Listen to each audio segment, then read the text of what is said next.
I'm excited to meet with you all tonight for a public input session as we start to embark on the UDO code assessment, which was our phase 1 of the process. In a little bit, I'll hand the reins over to our consultants, but I just wanted to introduce myself. Tonight, we're going to have a little bit of a presentation on the process, and then they're going to open up for a little bit of informal discussion. So I'm going to have the microphone. I'll be coming around to whoever wants to speak. If you just give a name and your relation, so, hey, I'm so-and-so, I'm a resident on such and such street, and I think that we should make sure that we look at X issue. So just be keeping an eye out for me. And without further ado, Tyson, I'll hand the reins over to you, sir. Well, hi, everybody. My name is Tyson Smith. I'm with a firm called White & Smith Planning and Law Group, and we've been retained by the town to work on an update to the land use codes in the town. By land use codes, what I mean there is the land development ordinance, which is what we call the zoning ordinance here, the subdivision ordinance, the minimum housing standards ordinance, and the flood damage prevention ordinance. So what we'll be looking at is a way to combine all those into a single document, and in the process, make the document more user-friendly, and then to bring any changes in policy to it that the community wants to bring to it. We'll walk you through some introductions tonight of ourselves, our process, our firm, and how we see things going at this point. And then, as Michelle said, the most important part of tonight is to start getting feedback from you. I am in Charleston, South Carolina. We have 6 people in our firm. 3 of us are certified planners and attorneys. 2 of us are certified planners and architects, so they focus on urban design type of issues.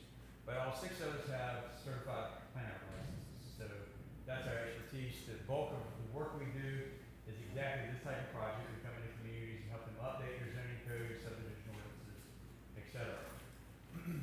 Also with me tonight is Kelly Cousineau. She's up front. She's a planner with me down in the Charleston area. We do work around the country, so we're able to bring some different experiences from different places to the process. We've done a good deal of work in North Carolina over the years. I'm a former North Carolina resident. I grew up in Rocky Mount, went to school here. Kelly, the same thing. She grew up in Charlotte, went to school at UNCW and at App State. But this, I want to point out a couple of our specific projects which I think will be relevant to some particular aspects of what Beaufort is confronting, like many coastal communities. And I indicated down here that in addition to our code work release includes communities where the zoning is based on a significant environmental concern. And the one here, of course, is resilience climate. That's sea level rise. The images you see there associated with Charleston, we're on a team there that's updating the city of Charleston zoning code. And that code is going to be based heavily on flood contours. So there's 4 districts there. There's going to be overlay districts that correlate with elevation and risk. And what can happen in each of those 4 overlays will vary depending on how close it is to the water, et cetera, what the risks are. We're at the beginning of that project, so the work project hasn't been generated yet. But again, I can see that that's going to be something that's going to overlap a lot with what we need to do here in Beaufort. The other one is Monroe County, Florida, which is the Florida Keys. That's where I got my start in-house as a planner. But I've been working with Monroe County for the last 25, 30 years. And there we are constantly dealing with issues related to environmental protection, where that overlaps with land use, growth management, et cetera. So I suspect, again, that will be one we look to as we move along here. As Michelle mentioned, rewriting the UDO is a two-phase process. Oh, yes. I'm being asked to use the microphone. Is that what I'm being asked to do? Okay. International symbol. He wasn't offering me a cigarette. It was.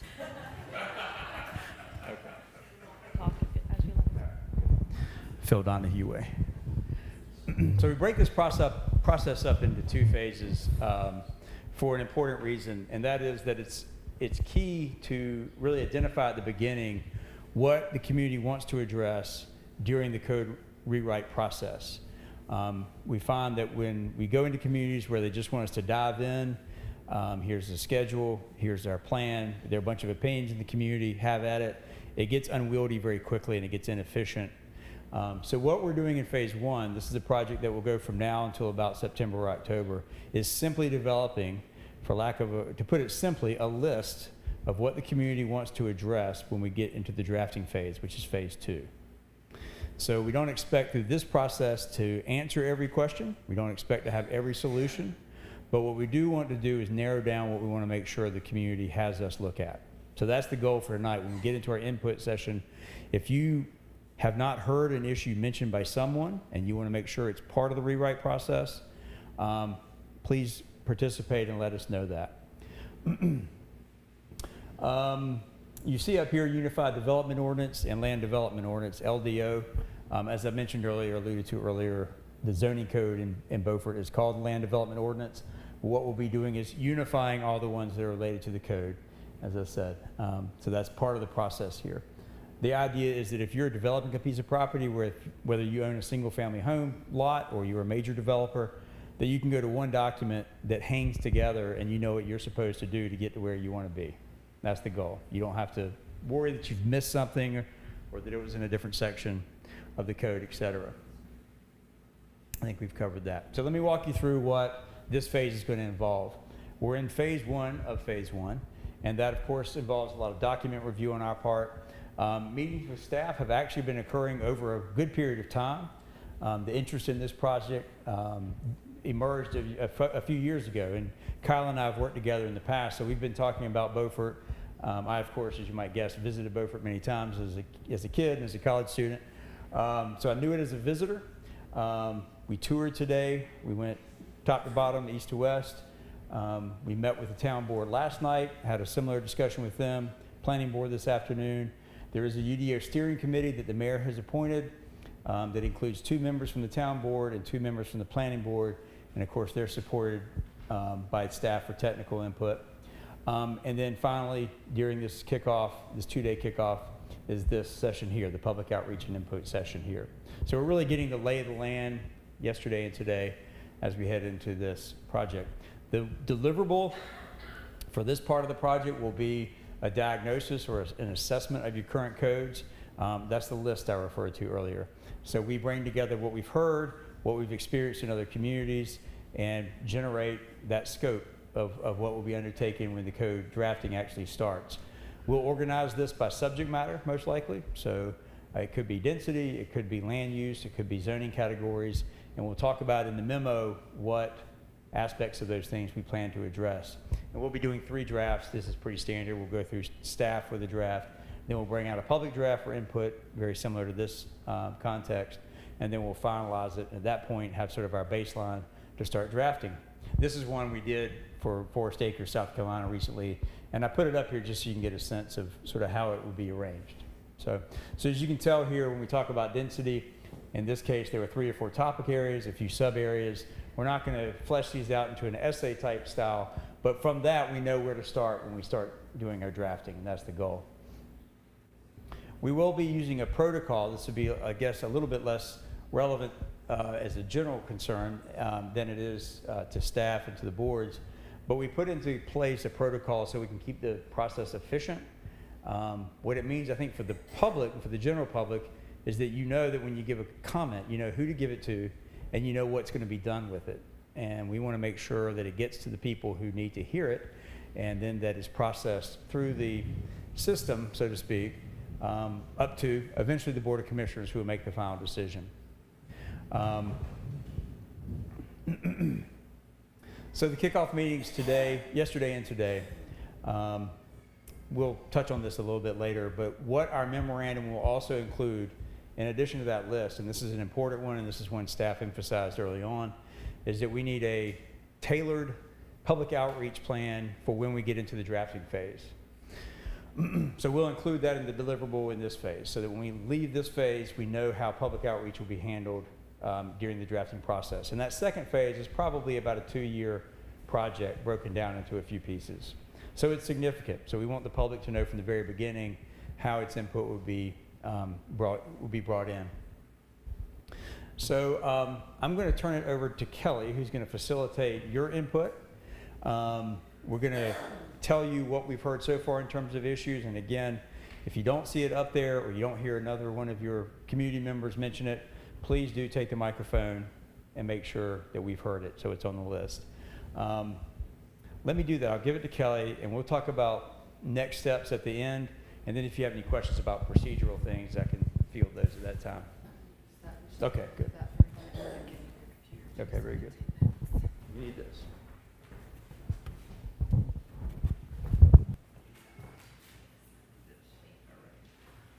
Good evening, everybody. I'm Kelly Cousineau with White and Smith.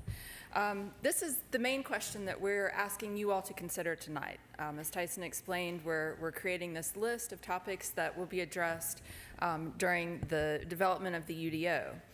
So I wanted to first share with you all some of the things that we've heard so far, and most of this list was developed based on our conversations with staff and also a review of the town's adopted plans and some of the implementation items in those plans that are related to zoning and land development.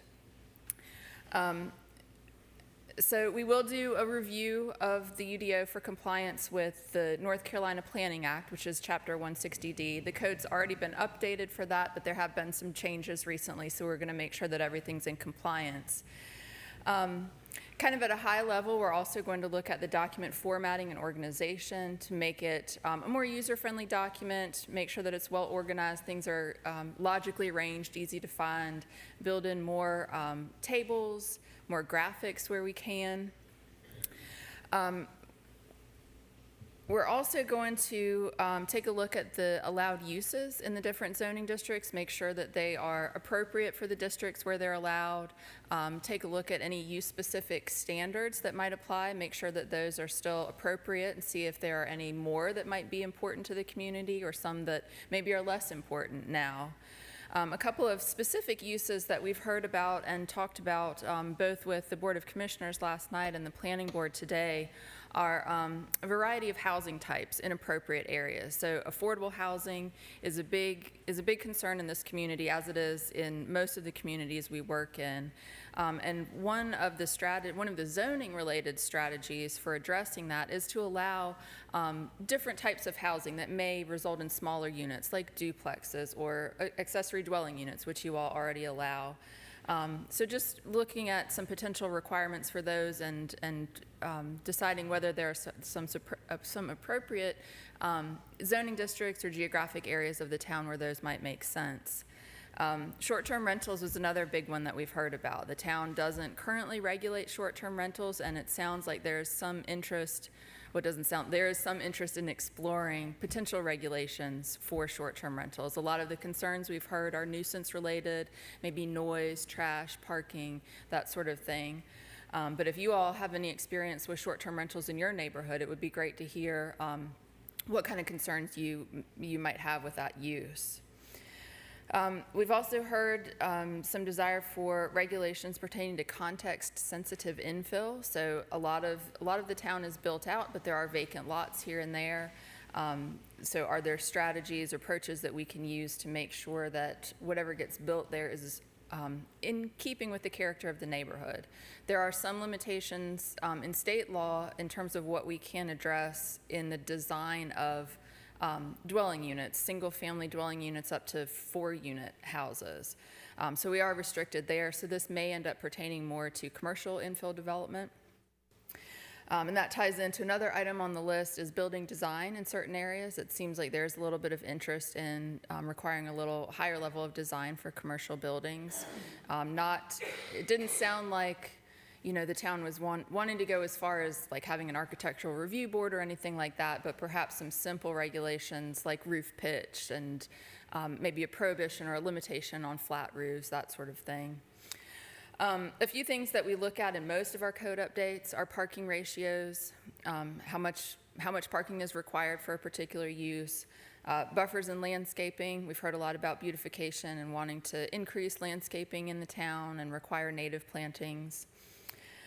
Exterior lighting is another one. We've gotten a little bit of input on a desire to possibly look at dark sky standards, which helps prevent light pollution, light trespass, and sky glow, which prevents you from seeing the stars, essentially.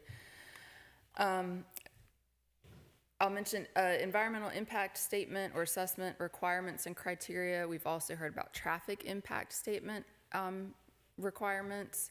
Those are two things that the town may want to explore, whether they want to continue requiring those things, and if so, what are the appropriate requirements and criteria and triggers for when they're required, or what type of applications would require those.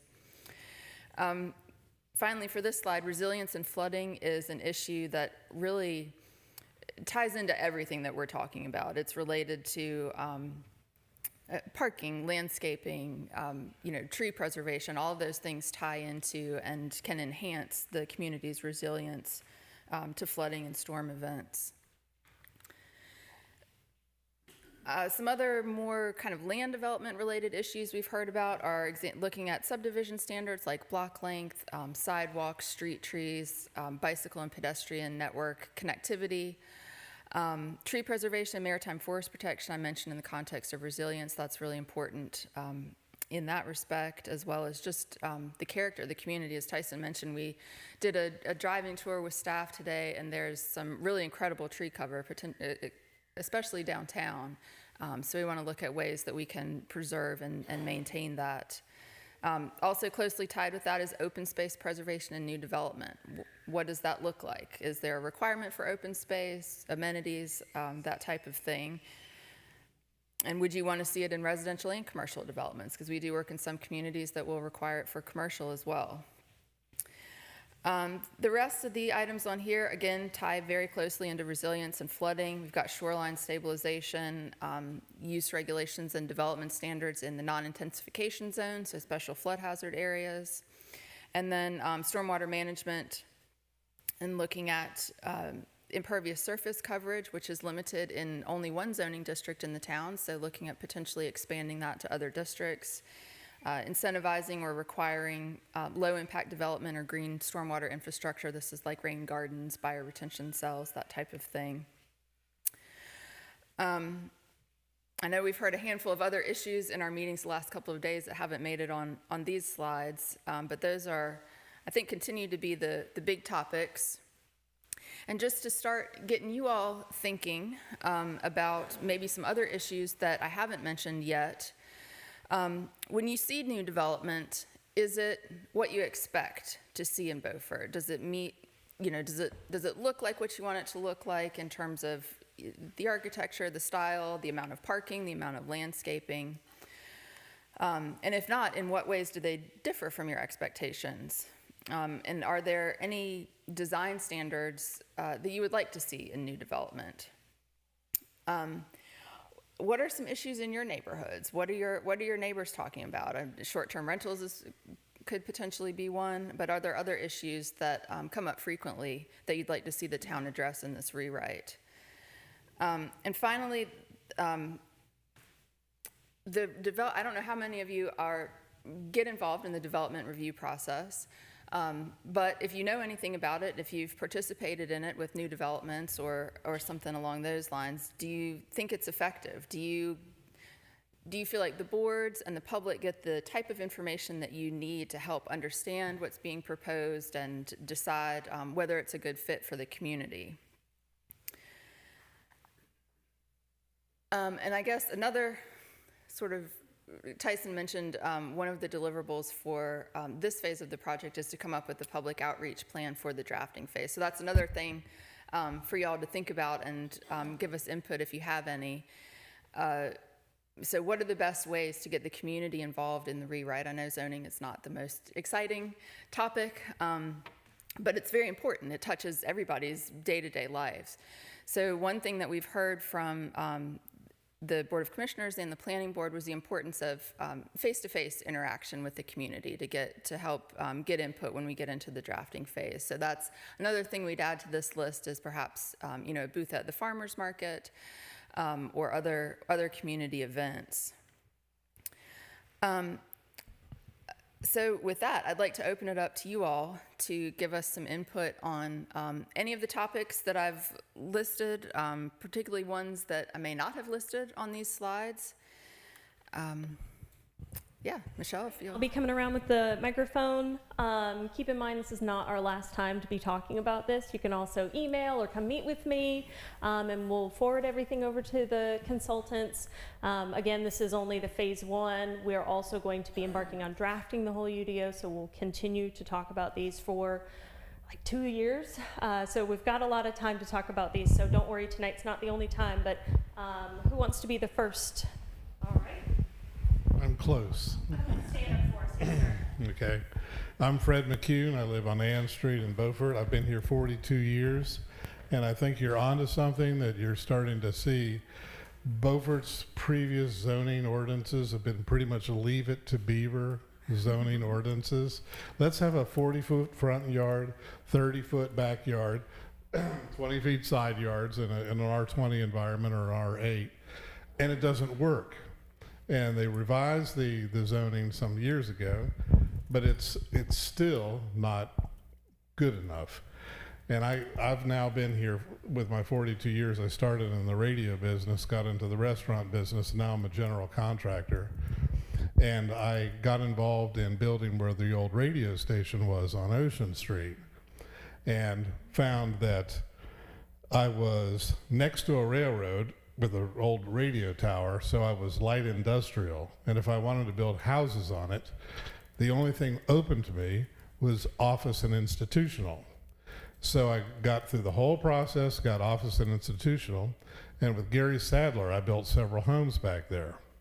Then 08, 09, 10 happened, everything went to crap, and took a pause. They rezoned the entire Beaufort zoning, about 13, I believe, and office and institutional, which was what I was, that allowed duplexes, which is what I built, went away. And now it was transitional, but it was illegal to build duplexes on transitional. So I had to do a text document change through the town so that duplexes were allowed in transitional, which seemed to be exceedingly obvious, but anyway, went through all of that. Now I'm building duplexes again, and I hope to finish that before I pass away. So you need a grandfathering if you're going to do some major changes. If somebody's already there with something, don't take it away. Also in my experience, my daughters have bought a house in Asheville, North Carolina. It's a 120-year-old house, and Asheville has had many of the same problems, but on a greater scale than Beaufort. And they have done a complete rewrite of their zoning ordinances. And I've got a copy of it here. Personally speaking, as an owner there, it's a bit of a nightmare to be in two historic districts and also under the Asheville ordinances. This is their permitted use chart. And the thing that is notable about this, we don't need to do all of this because this is for a big city and they're a little overdone. But they have 31 different classifications of property, of parcels, from RS2, 4, RS8, RM6, RM8, RM16, NF Office 1, Office 2. I mean, it's a bazillion. But it's interesting to note in these because we have a housing crisis here, and affordable housing is not very available. They have 13 places where accessory dwelling units can be located. They have 20 places where duplexes can be located. They have 3 places that are permitted for townhouses, 16 as special use, 21 multifamily are permitted, and single family detached are in 17. And then they have very granular explanations of all the various uses. I would suggest that you go and look at the Asheville UDO, because they have some overlays here that don't matter to us. But we need something more than leave it to beaver and old historic district, and that's what we're dealing with here, or PUD. I'm not particularly a fan of PUDs. And what we had here in Beaufort, everything was R8. And then Kyle did good work. so that Ann Street was redone about, what was it, 10 years ago? That RS 5, they ran that down Ann Street. Most of those lots were all R8 and non-conforming. So everybody that wanted to do anything was ending up in the Board of Adjustments. By running that all through as R5, then all of a sudden these houses come into compliance. So that was great work. That's the kind of thing we need. They even have R4 in Asheville, and I would suggest that's something we need to take a look at. But north of Cedar Street, we have been afraid to put our hands on that, but that property has got so many different configurations. None of them hardly configure to R8, which is what it all is. And there's no way to do anything with infill as long as people cannot find a slot in the zoning ordinance to do it. Gotcha. So I think we need a more granular approach to doing this, particularly for downtown Beaufort and just the surrounding area, because you're not going to get affordable housing if you can't put a grandmother apartment in the backyard, or if you can't split your lot, and if you have a 9,000 square foot lot into two 4,000 square foot lots. That is I think it's a major thing. Please look at the Asheville zoning. It's an interesting read. We'll take a look. Thank you for that example. Thank you, sir. I don't need that. Did you want to speak? I know you've got a little one in the back room, Oh, yeah, so your time you might could be hear him screaming. I'm surprised all the dogs in the county haven't come hearing his pitch. I'm Jacob Boyd, and I appreciate the opportunity to speak tonight. I'm a Beaufort resident, 15 years, live over 130 Charles Street, and just a little bit of context, born and raised in New Bern, right up the river, so very small coastal town, not as small anymore. Seen a lot of that growth over the years. Worked for North Carolina Department of Environmental Quality's Division of Marine Fisheries for about 17 years, and currently work for the North Carolina Coastal Federation as the Salt Marsh Program Director. So I'd just like to point out, I don't really have any questions, just a few points that I think are really important to make sure the town considers as we move forward with the UDO process. I think it's really important that we think about strategically how to grow responsibly and not put our economy and our ecosystem in greater risk by creating even more vulnerabilities from the daily climate change impacts that we're seeing. I think our economy and ecosystems are being impacted daily by that, and if we denser development in areas like that are just going to create even further vulnerabilities. I think for towns like Beaufort, a key component to building community resilience is building resilience in its ecosystems. I would say second to the residents of Beaufort, our coastal habitats and our natural environment is our greatest resource and our most valuable resource that all of our tourism, everything is built upon. Without a lot of these coastal habitats and our natural resources, we don't have people coming here to see things. That's what they come here to do. So in order to protect those, to create the community resilience, we have to protect our habitats. One of those is critical resources is salt marsh. Salt marsh has a lot of ecosystem and economic benefits, and also has a lot of protections from storms and creates that community resilience. So by doing protective measures for our coastal habitats, we're actually creating a more resilient community. Our waterways aren't solely impacted by the land that's developed directly adjacent to them, but as a community as a whole.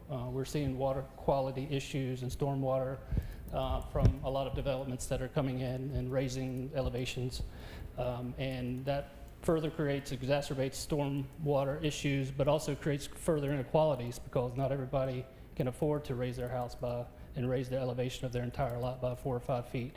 So it exacerbates the stormwater and pushes it to underserved communities. The Camet Land Use Plan and Beaufort Resilience Plan have already been listed. I think those are a lot of hard work and effort, and community outreach and engagement went into those. So I think it's really important to follow those plans. And I think the town has a responsibility for this UDO update through the process to incorporate and support environmental, social, and economic resilience, and especially prioritizing social vulnerable residents. I think an analysis of how each of these developments and how many people are moving in, how many are putting stress on our current infrastructure and water system and sewer system. You know, the whole we get one taxpayer pays for all of the things that they come in to do I don't think it's correct in a community like this, where, you know, once that development comes in and the infrastructure is handed over to the town, if we get a storm and a hurricane, any of those things, they're now the town's responsibility and federal flood insurance responsibilities. I think the good thing we have in North Carolina is we don't have to reinvent the wheel, and there's a lot of great things that have been developed over the last 6 years. The North Carolina Resilience Exchange was launched just a month or so ago, which has case studies. It has model ordinances from all across the state to help increase resilience and help communities build that resilience, as well as the North Carolina Green Growth Toolbox. They actually also will come to local municipalities, local governments, and provide free training and resources and present and help them build in that green infrastructure into their model ordinances. So that's a resource that's out there, as well as we just launched North Carolina Salt Marsh Action Plan from the Federation, and we have so much local subject matter expertise here in Beaufort with all the marine labs and people that are working, including me, in these communities, helping these communities build resilience. And so we're all more than happy to help leverage resources and provide that subject matter expertise as y'all are working through the process. I think, you know, a lot of times there's a misconception that in order to have economic growth, you have to give up, you know, certain environmental protections. But in towns like Beaufort, I think economic growth and environmental protection are synonymous, because in order to grow the economy, you have to protect the surrounding environment ecosystem for which the economy actually thrives. And there's a lot of research that shows that land and home values can go up by 20-35% by incorporating green spaces and infrastructure within community building. And, you know, this hit us at home in our backyard when they came in and did the Bow Coast development, where they clear cut acres and acres and acres of maritime forest, and just in our backyard cleared over 10 acres and brought in enough soil to raise the entire elevation about 4 feet, which again pushes all of the storm water to these other neighborhoods that have been there since, my house has been there since before I was born. And so taking that into consideration when some of these developments are coming in, the community that's been here for so long in some of these existing neighborhoods and how that impacts them. I mean, I think whether or not it's true or not, the thought is around town, the developers come in, make as much money as they can, and then leave, and then the town's stuck with all the issues that it brings. And they don't really care about the citizens because they're not in the community or involved in the community. So you've already highlighted, I think during the process, it's very important to have community engagement throughout the entire thing, because ultimately, you know, we really are in a turning point with Beaufort, because there's limited space in Beaufort. We're having all of these pressures from development and climate change. And so what we set in this UDO is really going to set the tone for the town for the next generation. So I think it's really important what we're doing. Thanks. Thank you.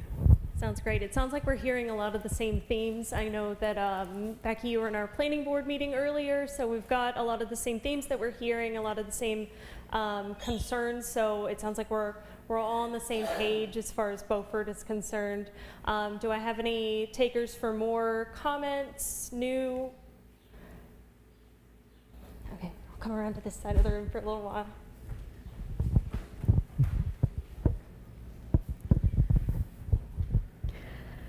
My name is Martha Kenworthy, and I live at 109 Holly Lane. And we have lived here for 44 years. I think we beat the McCunes by 1 or 2. I don't know. Anyway, we live in the ETJ, the extraterritorial jurisdiction, which is one of the areas where Beaufort still can grow. Right now, there are 5 properties around us that could be developed, and those are all in the non-intensification zone. So I would like to see, you know, some ordinances put into place that can help with that, and all of the other things that have already been mentioned that I won't go into. But I do think that putting some things into place with the thought in mind that there will be subdivisions moving into those areas that could be requesting annexation to the town of Beaufort, more than likely, so that they can get water and sewer. And that was the main thing I wanted to say about that. Great, thank you.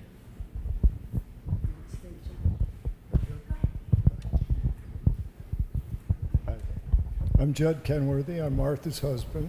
And I have a couple of comments and a couple of questions. And my first comment is it's kind of a big disappointment to see how few of the public are here this evening. And I'm glad you all came.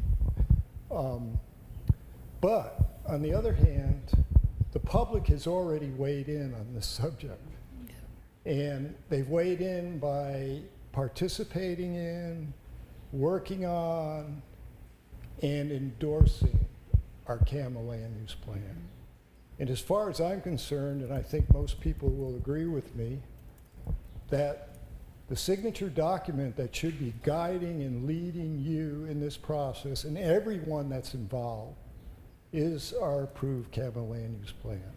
The detail, the level of information in there, the guidance that the public endorses for the future of Beaufort, that should be the Bible.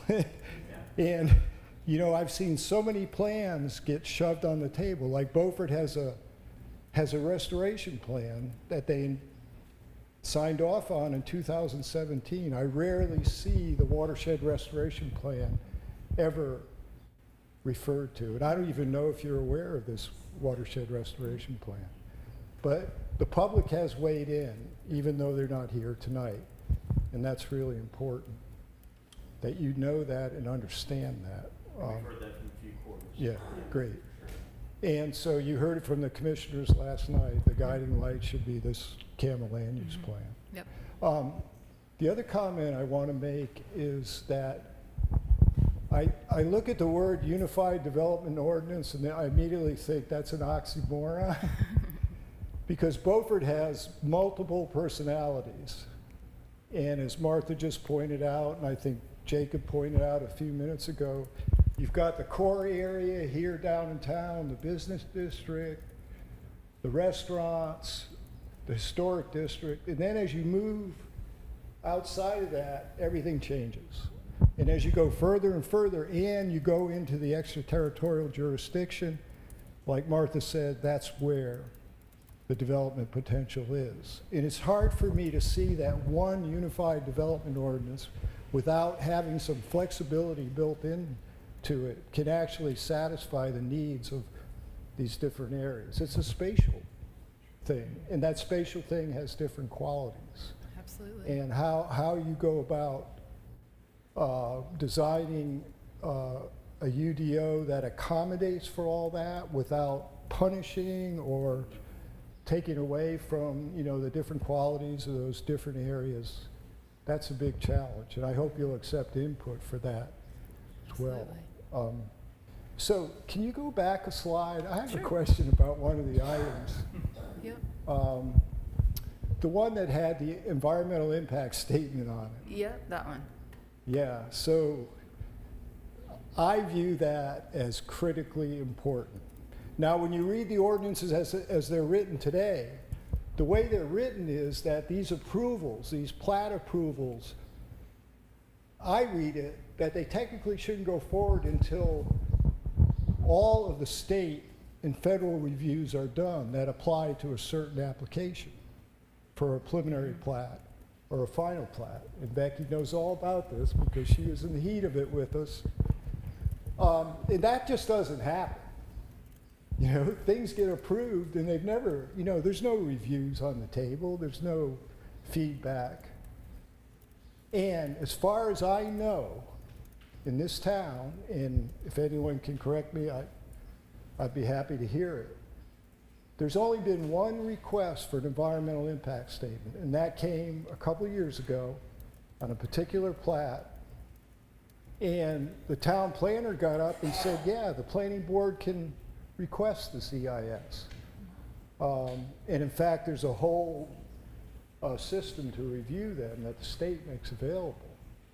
Well, the developer went out, had an EIS written, which was actually quite terrible. It wasn't even an EIS, but it was submitted to the town, and the town attorney told the planning board that they can't use it to make their decision on that particular application. And I mean, when you look at how EISs are applied and how important they are in every aspect of our life, to dismiss it like that was a gigantic disappointment. And I think that has to be straightened out and applied, because we live in the environment. And, you know, our green space, our wetlands, like Jacob said, you know, our tidal creeks. In the ETJ, we have the last remaining, mostly undeveloped, pristine tributary tidal creek in the town of Beaufort. And there's 150 acres of undeveloped land around that tidal creek.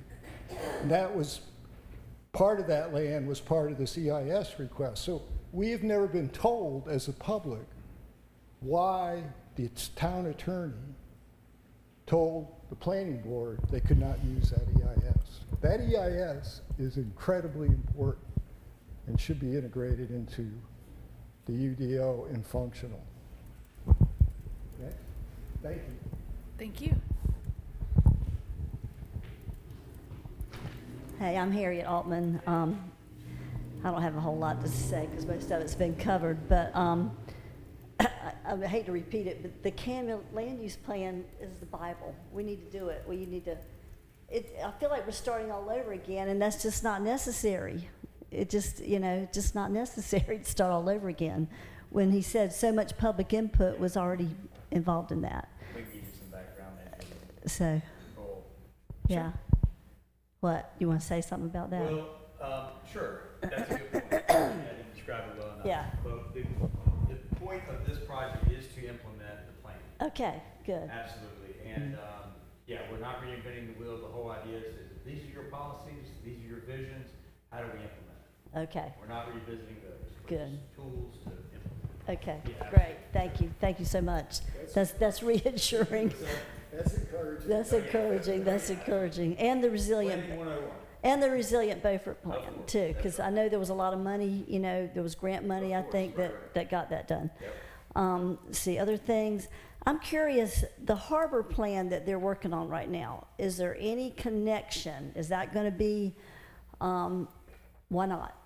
Why wouldn't some of this be incorporated? I mean, shouldn't that follow along the same thoughts and concerns? So all of the town's plans are on the deck for consideration and review, but that's more of a capital improvement plan Okay, than an area plan. okay. Like the small area plan informs on public-private property and everything, but where we were talking about the boardwalk improvements and things like that, so that plan. And that has been passed on to the consultant in addition to, I think there's 8 or 9 plans that they have to Okay. review for Beaufort, his man. Yeah, I was just, you know, curious about that. Let's see, was there other things I was going to talk about? You know, talking about the short-term rentals, I know that's been brought up many times, and you mentioned mostly it was from a nuisance standpoint, but I think there's a lot more involved in that as well, in terms of, you know, the rental rates and the Sure. real estate rates and all that. So I had noticed in the back in the appendix of that Canada Land Plans, there's an appendix about that, and they named some of the cities that have plans like Wilmington and Raleigh, and I'm sure y'all know all that. You've got plenty of resources on that. And it looked like there's sometimes they have some extra fees they have to pay and some different things. So I think some of those are things to consider, because here's the thing about that to me, and I'm going into another direction here, but tourism is a great thing, and I'm actually in the travel business. I'm a travel advisor. But it can also work against a community if it's not controlled in a certain way. And so all these people that have short-term rentals, they're not involved in the community like we are. They're not invested. And so they're just here taking advantage, you know, of our community, but they're not contributing that much, you know. So, I mean, I think that's something we need to look at, is balancing tourism with protecting our full-time residents. We're paying taxes, they're paying taxes, but we're also invested in the activities and making sure our community is a better place. So that was something I wanted to say. And on the shoreline, you mentioned the shoreline protections or whatever shorelines. Mm-hmm. Have we thought about requiring living shorelines, for example? That's something that's identified in the land use plan, so we'll definitely. Yeah, good, because it makes so much sense.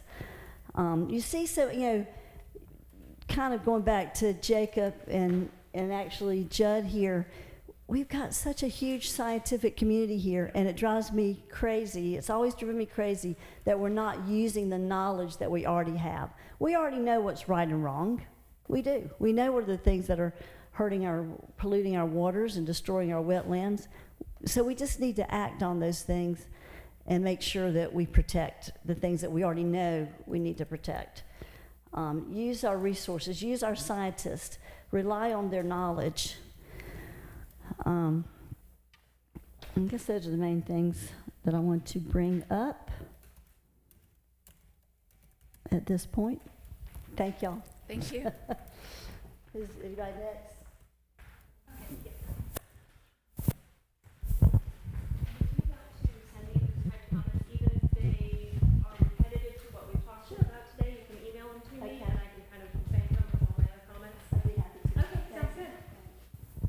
Hi, my name is Suzanne Lee. I'm at 206 Ocean Street. So I've only been here for 10 years. But so one of the things that I've noticed is that there has been some subdividing of lots in the R8 and the R20. And it brings up an issue of overdevelopment in subdivided lots in terms of a lack of pervious surfaces. So lots that can be subdivided into 2 lots have 2 houses where the footprint of the house can be practically the remaining square footage of the house. I mean, the square footage of the lot. So there's not a way to really have the pervious to impervious ratio with the actual square footage of the house. So I think that some of that can be really improved in the update, so that houses are not, lots are not subdivided in either the R8 or the R20, and you have these big gigantic houses on these small lots with virtually no impervious surface around them. And those are dotted all over Ann Street and other areas as well. So some better control over the pervious versus impervious surfaces, and then the ability to subdivide. So they're 2 separate issues, but they actually overlap a lot. The second thing is looking at the special use permit. The SUP gets used a lot in sort of rezoning issues in Beaufort, and because there is a long laundry list of special uses. And so I would just urge the planning group and the town and the consultants to really look at tweaking what is a special use and how to improve the special use permit allowed uses. Because as a neighbor that was almost impacted by an SUP, it was not special. So it was a gas station in a residential neighborhood. And that also, the extension of that is special use permits that would require a gas station or any other zoning that would allow a gas station should not really be in a residential neighborhood. So no gas stations in a residential R neighborhood. No gas station in a light industrial neighborhood that happens to be adjacent to Bernard neighborhood either. I mean, I think we really, and especially in Beaufort, because those zoning areas are small and are very close to each other. And so I think some real looking at that, and of course Raleigh doesn't allow gas stations in any residential area at all, and so I think there are some ways to look at some of that in other UDOs that have been approved. And again, the important piece is really, I think, looking at the special use permit and what the allowed uses are of an SUP under a zoning, a zoning area.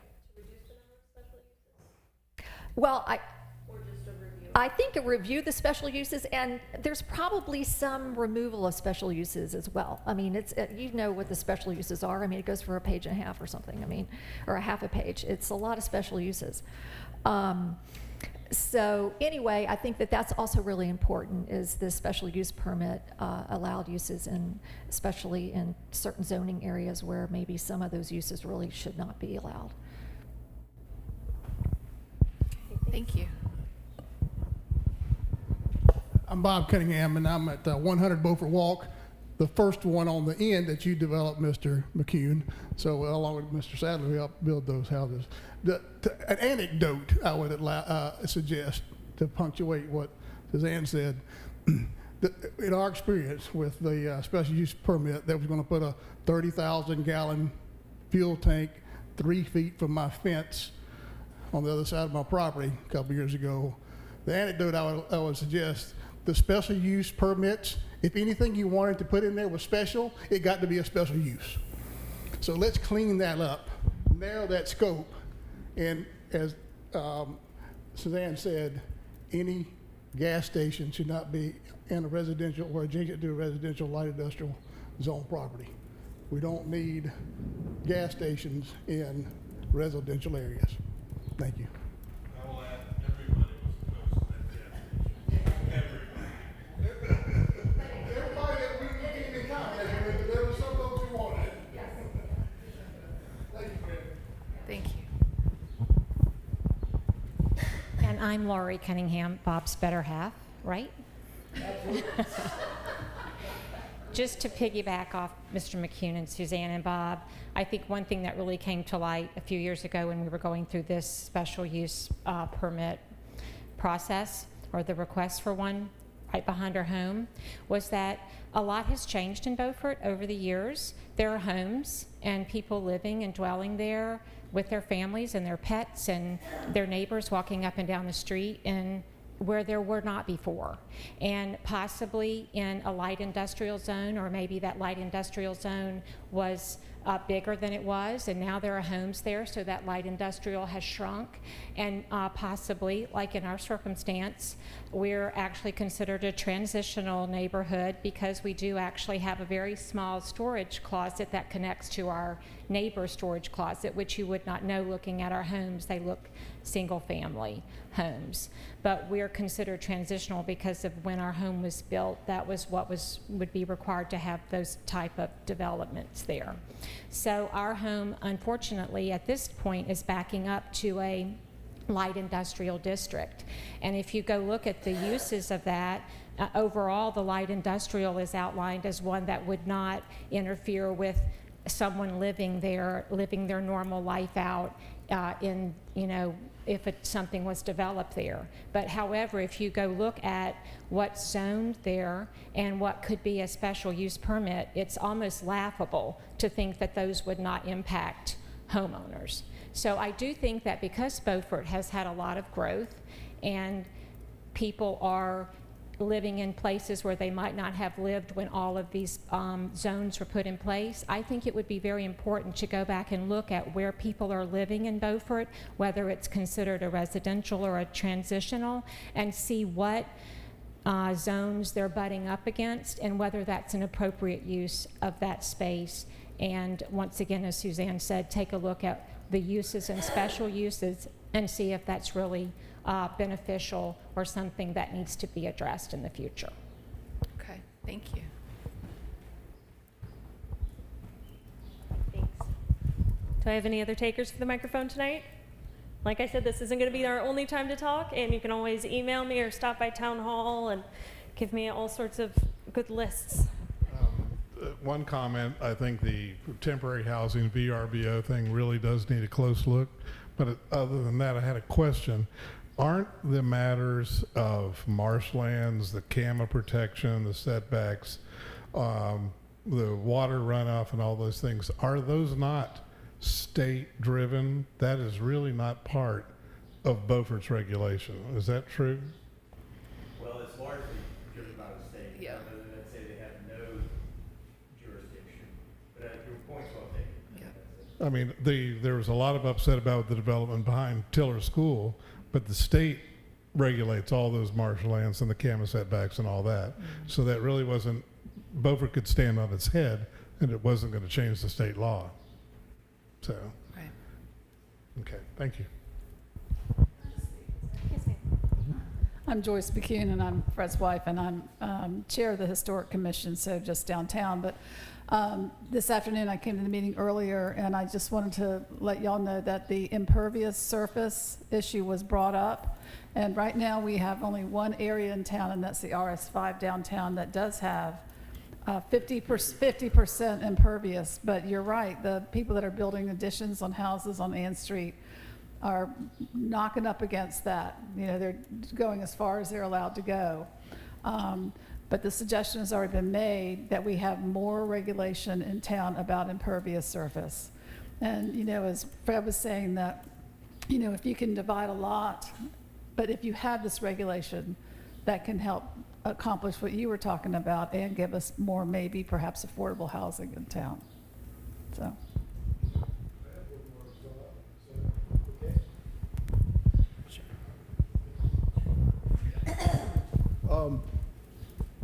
I don't really know if this is possible or feasible or not, but what the gentleman over here just said made me think about it. Whether or not a unified development ordinance can build into it some capabilities for the town to work more actively with the developers and not just be boxed into what's written on the pages. So the example I want to give is a recent application out here by the Food Lion, where there was, on this particular piece of property, there was 11,000 square feet of wetland. And that wetland has been there for eons, providing lots of different services to the environment around it, including the people who live nearby. Now, I remember sitting the night of the commissioners' meeting, the planning board had already approved this plat, and I think you actually discussed this matter, and then it was discussed again at the commissioners' meeting. You know, we had the Supreme Court decision, which recently took all of these non-contiguous wetlands like that was on this piece of property and removed all the protections. And again, the state legislature followed up and passed a statute to do the same thing. But, you know, it's this, you know, the state and the feds don't control all of our lives. I mean, I worked for a federal agency for 33 years, but why can't we build from the bottom up? Why couldn't, you know, the town planners be able to have some flexibility to negotiate with these applicants to actually, you know, like it was said earlier, we have expertise around that can explain to them, you know, you're going to spend $100,000, you know, moving your stormwater around when you could have designed this feature or this building or this subdivision where you incorporated that wetland as part of your stormwater treatment. So, you know, if there's any way to build that flexibility, and it means that we, the town, has to take the initiative when the applicant comes and say, look, there's these other options, let's see what we can do to make this better and preserve that wetland for the other services it is. So I don't feel like we're at the mercy of the state and federal government But, you know, I don't know whether you can build something that flexible and that proactive into a UDO. Yeah. Has it been done before anywhere? Sure. Well, let's see. So what you're suggesting or asking is the ability to have discretion to respond to a particular site, perhaps, that we shouldn't be locked in. That's definitely something we're going to be looking at. I suspect that has something to do with the town attorney's opinion that said you can't consider the EIS. I suspect that gets at the extent to which they can rely on that to make their decision. So we'll be looking at that because that's not the first time we've heard this frustration. In terms of input from other experts, technical input that can be provided to a developer early in a process, is that the second piece? Yeah, yeah, sure. I think there are a few things are coming to mind. Charleston, comes to mind recently because we're working on it recently, but they have an extensive input component that comes from staff and other experts early in the process. That's one way to address any statutory limit on discretion that the planning board may have. I know they feel a bit like a lot of North Carolina planning boards, a little shackled. But that's a way for the developer to hear it and, may not be any incentive not to listen. I mean, they may be incentivized to listen. So yes, is the answer, and we'll look at that. Yep. Do your duty here. I just have a question. Yeah, sure. This, it's not about actual development of houses. I've been involved with this initiative here, reducing plastic, and single-use plastic. And I'd like to see water refill stations along the front street or whatever. I mean, I don't know if anything like that can be put into UDOs. It's in the county land use plan. They talk about reducing plastic pollution and even having ordinances. I know now the state is sort of restricting that, but like bags, water bottles and all that. Like I'd love, like the National Park Service now won't allow plastic water bottles. They don't sell them. I'd love to see the vendors that are out taking people out on the boats not be able to have those either, sell them. But I don't know if that's anything we can ever do. But you can put some notes in there, so it's something we can think about. Yeah, and like you said, it is in the land use plan, and that is the main guiding document.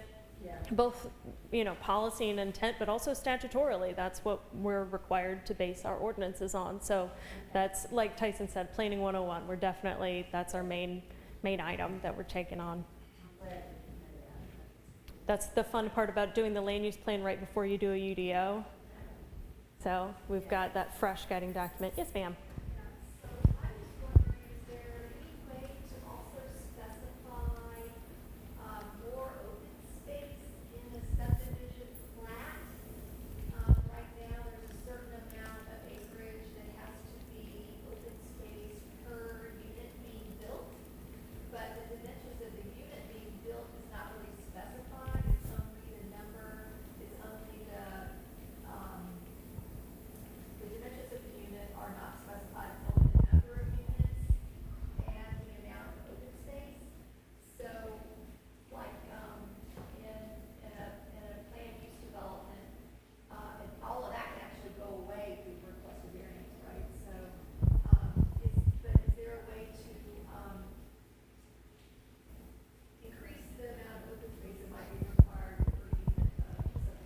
Right, and that's one of the things we do want to look at, the amount of open space and recreation area that's required as part of subdivisions, make sure that we're aligning with best management practices, case studies across the state, but also what's going to be appropriate for Beaufort, what we've seen that we don't like, what we see that we do like, and kind of go from there. So that is something that we're looking at. Also open space and recreation area for multifamily developments and commercial that might have some residential with it, mixed use. So definitely diving into how much recreation area and open space and connection to greenways and things like that. So definitely benefiting in that direction.